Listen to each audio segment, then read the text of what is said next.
Сред водещите компании в изграждането на енергийна инфраструктура в България, фирма Елконтрол постави началото на строителството на нова производствена база в Стара Загора. Нашата визия е ясна. Елконтрол да стане водещ производител на електрически табла в България и Европа.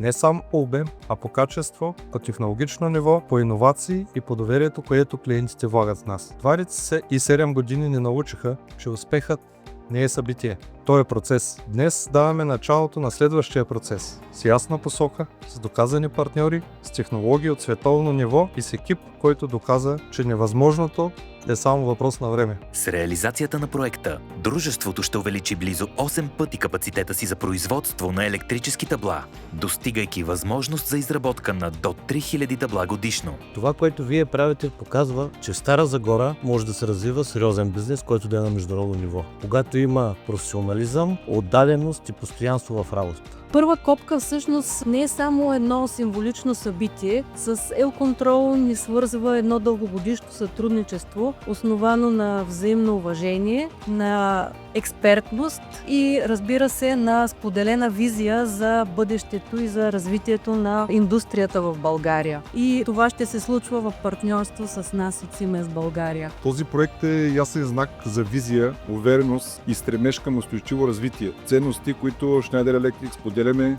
и активно подкрепяме. Много се радвам, че в тежки времена в момента и несигурни се прави една инвестиция, която е доста дългосрочна. И от името на АББ му казвам, че в този път няма да бъде сам. Новата производствена база ще бъде оборудвана с високотехнологични решения от световен клас, включително автоматизирана машина за опроводяване на електрически табла, системи за лазерно рязане и лазерно заваряване, апкант, преса за огъване на детайли, линия за прахово боядисване и автоматизиран роботизиран склад.